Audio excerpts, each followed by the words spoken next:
ច្បាប់ឲ្យប្រជារាស្ត្រទាំងឡាយទៅចុះឈ្មោះតាមភូមិកំណើតខ្លួនហើយសេចក្តីបញ្ជានោះក៏មានដូចតទៅសេចក្តីប្រកាស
មានពួកអ្នកគំរាជាដែលគ្រាហ្វូនឈឿរបស់ផងខ្លួននៅឡើយវា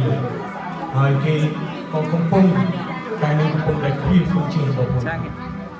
កុំនេះច្បាស់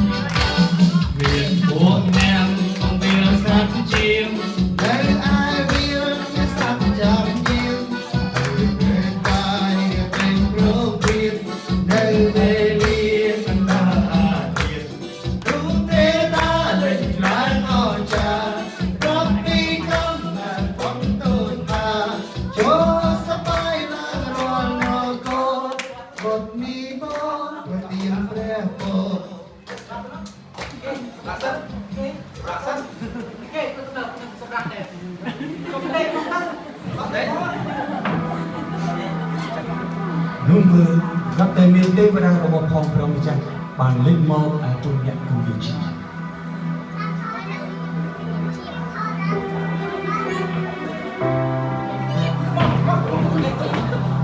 កុំខ្លាចហើយ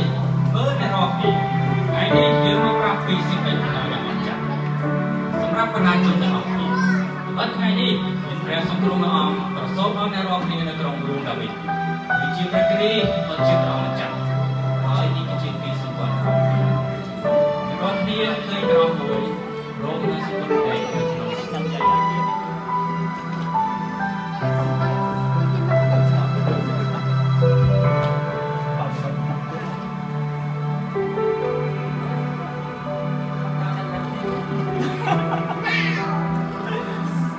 ស្រាប់តែមានទេវតាយ៉ាងច្រើនក៏ពលចូលមកពីឋានសួគ៌ហើយមកពោលថ្លៃឲ្យនឹងកសាដល់កើតដល់ព្រះ